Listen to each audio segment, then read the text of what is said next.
ドボメ二郎先生に依頼をしても依頼通りの作品が納品されないのでそれだったら自分で夢小説を書いてしまえばいいとひらめいたので毎夜書き溜めとりあえず形になったものを内なる紅に聞かせるステルインラブ。こんなものかしら。どうしたの？もう一人の私。小説の構想を練っていたのよ。一通りの流れが完成したわ。いつの間に。ドボメ二郎先生に依頼をしても希望した内容とことごとく違ってて包丁片手に追い回し続けてたらふとあることをひらめいたのよ。ひらめいたって？私が自分で満足できる作品を創作すればいいんだって。なるほど。一度聞いたことがあるの。なんで依頼通りに純愛を書かないのか。そしたら公式が純愛なら二次創作で成田トップロードするのよ。依頼は依頼通りにこなすべきよね。ドボ先生に依頼してもろくな作品が納品されないので自分でやることにした捨てるか。というかドボ先生は捨てる関連だとろくな本書かない。シナリオ出た後に赤い糸で書いた時は脱帽したよ。じゃあ内容を聞かせてもらえる？いいわよ、心して聞きなさい。なんてったってユニバースさんが眠ってから毎夜少しずつ書き溜めた力作なんだから。夜にこっそり夢小説を書いてるステルを見て見ぬふりをする情けがネオユニバースにもあった。寝不足になると困るから止めろ。と言っても私はまだまだ素人だから既存のお話を改変してみただけなんだけど。そんなの気にすることないわ。何事もまずは模倣が大事なんだから。そうしているうちにいずれ自分の型が見えてくるものよ。しはりというやつね。そう言ってもらえると気が楽になるわ。いいのよ、だってあなたは私なんだから。さあ、聞かせてちょうだい。わかったわ。楽しみね。5本。世界最大の豪華客船タニハチックに乗船していたとある名家の一人娘、ローズ・ステルインラブ。彼女は家が強引に決めた婚約に気分が晴れないでいた。その一方で画家を目指す貧しい青年ジャック・ミユキは新天地での成功を夢見て出港直前に勝利した賭け協定で3等船室の乗船チケットを手に入れ友人の田原と共にタニハチックに乗船する。船が出港し乗客が歓声に包まれる中ステルは一人デッキに佇んでいた。そんな彼女の姿に目を奪われたミユキは船の中で絶えず彼女の姿を追うようになる。ある夜のこと。婚約に嫌気がさし海へ身投げしようとしていたステルをミユキが助ける。この出来事がきっかけで二人は意気投合し身分の違いも忘れ互いに惹かれ合うようになり貨物区画の自動車の中で一夜を共にした。しかし航海半ばの4月14日午後11時40分、波一つない水平線の向こうにミハリーンはぼんやりと佇む白い影を発見する。何を書いてるのよ。いいでしょう？素敵な恋物語よ。待て。何？タニハチックでダメだった。これ沈めたらダメだよ。まや知らないよ。星谷ちゃんでなよ。星谷ちゃんに声を背負わせるな。友人の田原。まや知らねえっつってんだろ。賭け協定で勝ってるからフィクションだな。待てよ、勝つ時もあるだろ。みゆきが協定するときはね、はしたなく負けなきゃいけないの。ドボメ先生が書いたのかと思った。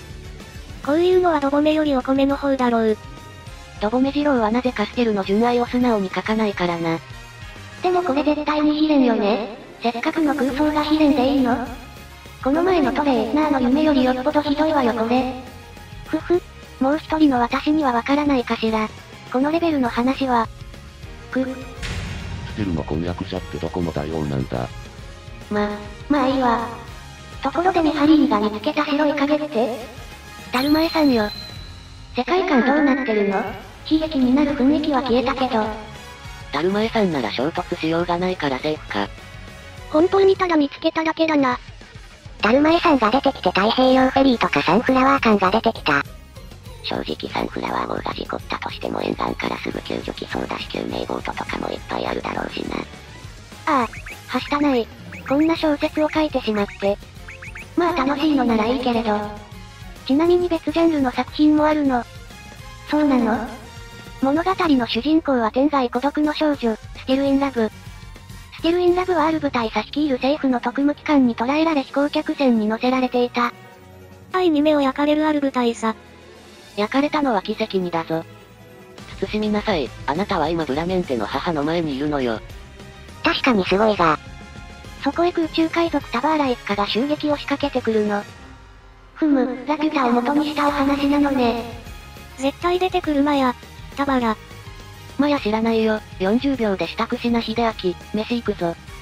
花畑まで捨てると秀明を迎えに来たマヤがこれだったらちょっとかっこいいかもしれない。彼らの目的が自分にあると知ったステルは逃げるために窓の外へ逃れ隣の部屋へ移ろうとする。だが室内から追いかけてきた源氏パイみたいな男に驚き足を滑らせ飛行客船から転落してしまう。気絶したステルが落下する中石が不思議な光を放ち彼女の体を宙に支えて落下速度を緩めた。ステルは真下にあった立東渓谷の鉱山にゆっくりと落ちていき鉱山で働く少年秀明に発見され助けられるのであった。翌朝ステルが目を覚ますと秀明が空に浮かぶという伝説の城下神戸の写真を眺めていた。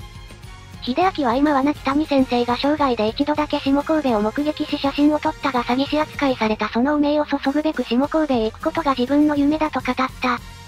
こうしてステルと秀明は下神戸を目指して旅をすることとなる。そんな伝説の地だったのか下神戸。ステルや奇跡といった名馬を送り出してるのは間違いないから。変なことやってるだけで名門だからな下神戸。また夢小説書いてる。なぜステルが夢小説キャラに？母親が小説家なので。ステルインママは小説家だからドボ先生みたいなクソのようなシナリオにはならんだろう。面白さ27。夢小説なんて自己満だろうし周囲の評価なんて関係ねえんだ。こんなイベントもあるし考えるかどうかで言えば考えると思う。映画紅は豚が制作されないだけマシだと思うべき。愛しの方を豚にするのはステルが嫌がるだろうし。夢小説書いて楽しんでるのは乙女なんだけどな。っていう導入よ。随分近場への旅ね。目的地が下神戸だと冒険って感じがしないわよ。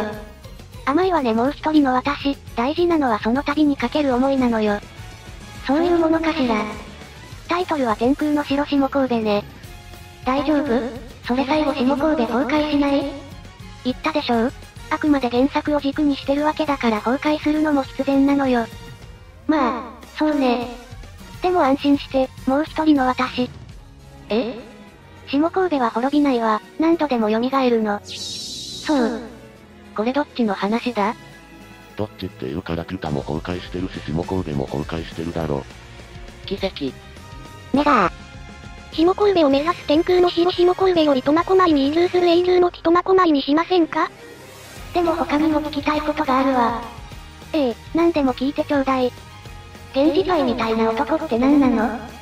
ふふ、トランさんが知ってるはずよ。そうなの？知らないよん。私このパイ嫌いなのよね。ちなみに将軍役はスペさんよ。それはイメソンにならないかしら？もしもしもしもし。君の馬券には心底うんざりさせられる。そうそう、私が好きなあのシーンももちろん再現してるの。あのシーン。そうだステル、いいことを教えてあげる、困った時のおまじない。そう、古い秘密の言葉。飛行石の力を発動する時に使う呪文をおばあちゃんから教わるシーンね。5656123。5656123。我を助けよ、光を蘇れ。という意味なの。それ本当に助かるの？ああ。滅びの呪文じゃねえか。確かに困った時に使うんだろうけど。使った結果助かりましたか？助かるわけねえだろ。見ろ、船券がゴミのようだ。5656123。メガ、買いメガー。ステル、トエル、ブルー、下神戸。なんだろうか。高貴さに欠けるな。最近のステルは元気そうでいいね。愛する人のはしたない姿を見てからなんかちょっと元気になったステル。女の子は笑ってる方がいいよ。一周回ってステルが元気なキャラになってるのどういうトリックだよ。馬娘ちゃんを愛する同志諸君、チャンネル登録と高評価、ぜひよろしくお願いします。